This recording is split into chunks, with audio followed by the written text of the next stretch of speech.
Today we're going to be covering implicit differentiation. I seem to know a trick to this that no one else figured out. So I'm going to share that trick with you here today because it made implicit differentiation so much easier for me. So my trick revolves around using the chain rule. Okay, we recorded a video about the chain rule, so if you want a better explanation of the chain rule, go watch that video linked in the top right corner of your screen. But let's give you a brief summary of it. If I have some function f of x, and that function is a composite function, meaning it can be expressed as one function inside of another. An example of that, f of x equals sine of x squared, where the exterior function h equals sine x, and the interior function g equals x squared. Okay? If I have a composite function like this, I can take its derivative, f prime of x, and that equals h prime of g of x times g prime of x. Okay? That's the formula for the derivative. And you're going to hear me reference this as the outside function, h prime, evaluated on the inside, times the derivative of the inside. G is my inside, h is my outside. All right. So let's give you an example of implicit differentiation. When we do implicit differentiation, let's say I give you x squared plus 2xy equals y squared. Whenever we do implicit differentiation, what we do is we take the derivative of one side and we take the derivative of the other side. We take the derivative of both sides of the equal sign because what you do to one side, you have to do to the other. Okay? Now, you have been doing this the whole time without realizing it. So if I give you a function like y equals x squared, and I ask you to find its derivative, this whole time you have been taking the derivative of both sides. Okay? So we know what the right side is. The derivative of x squared is going to be 2x. But what's the derivative of the left side? The derivative with respect to x of y is the derivative of y with respect to x. It's dy dx. It's the derivative. So taking the derivative of y gives you this. This is your left side of the equal sign. You've been doing this the whole time. So that's what I'm trying to tell you, is that y is a function, and when you take the derivative of this function, you get dy dx. All right? So you need to treat y like it's a function. So let's work through this implicit differentiation problem, and I'm going to show you how this comes up. So the derivative, x squared, that's 2x, we know this, plus 2, all times, we need to do the product rule here. We got a function times another function, x times y. So product rule, we do first times derivative of the second, plus second times the derivative of the first. So first times the derivative of the second, derivative of y, like we just said, is dy dx, plus second times the derivative of the first. Derivative of x is 1. So we're done here. That's our product rule, done and fleshed out. Equals the derivative with respect to x of y squared. This is where the chain rule comes in. So remember, y is a function, okay?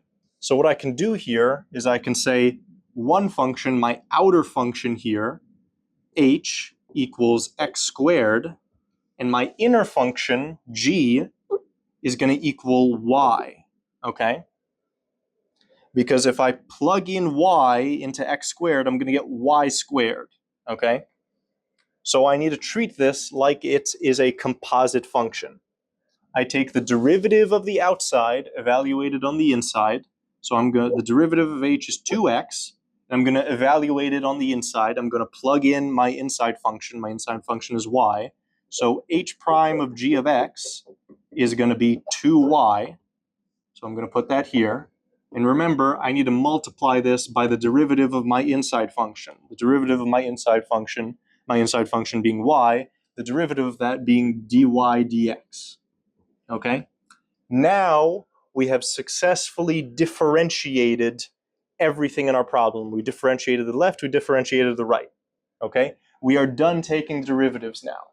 We've done everything correctly. But when we do an implicit differentiation problem, the problem asks us for dy dx. It doesn't ask us to differentiate left and right. It wants us to isolate dy dx. So I'm going to take this, I'm going to move it over to my other whiteboard right here, and we need to isolate dy dx. The good news is we are done with all the calculus. There's no more derivative taking being done here.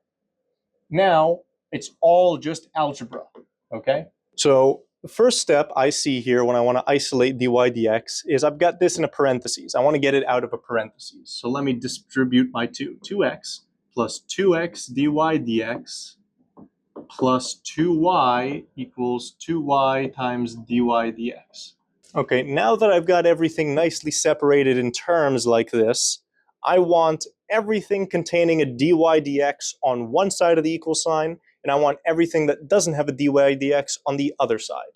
Okay, so to do that, I'm just going to move this term, I'm going to subtract it from both sides and move it to the right side.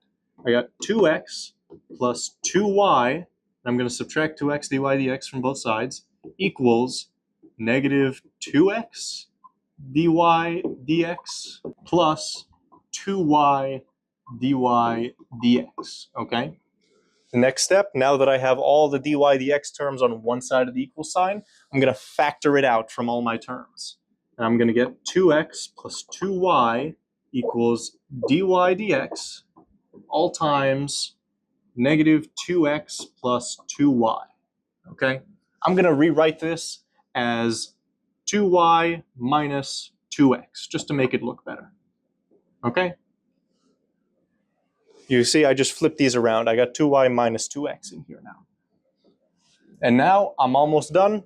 I'm almost at my dy dx isolated. I'm just going to divide both sides by this term right here. And finally, I'm going to get 2x plus 2y all over 2y minus 2x, and that equals my dy dx. And that is done and dusted. That is how we find dy dx. Now, sometimes you're also going to be asked to find the second derivative. Sometimes you're going to be asked to find d squared y dx squared, okay? Now, this is going to get really hairy. So let's get started. So first, like I said before, you differentiate the left side, you differentiate the right side. If I differentiate the right side, what's the derivative of y with respect to x? Derivative again, it's d squared y dx squared, okay? But now I need to take the derivative of this whole mess. So this, I'm going to need to use quotient rule on. Low d high minus high d low all over low squared. Low d high, which is going to be the derivative of the top term, 2 plus 2 dy dx minus high d low, 2x plus 2y all over the derivative of the low term, 2 dy dx minus 2, all over low squared, all over the bottom squared. 2y minus 2x squared, okay? This is now the left side of my equal sign. This now all equals d squared y dx squared, okay? Now, if you're lucky, the problem is going to ask you for d squared y dx squared in terms of x, y, and dy dx. But if you're unlucky, it's going to ask for it in terms of just x and y, okay? Which means we're going to need to find a way to substitute out dy dx. Well, you already have an equation for dy dx. Remember that we solved this at the beginning. We already solved that dy dx equals 2x plus 2y all over 2y minus 2x. So we already know what dy dx is. So now you just need to take this, chunk right here and substitute it in wherever you see dy dx. And then you'll be done with the problem, okay? I think just telling you that it needs to go in there is sufficient. I ran out of whiteboard space to be able to write out that entire hodgepodge of x and y's, but I think you understand what you need to do now. All right? So if you feel it's worth it, leave a like on the video. And if you need more extra help, go to meekextrahelp.com or join the Discord server. Have a fantastic day and enjoy life.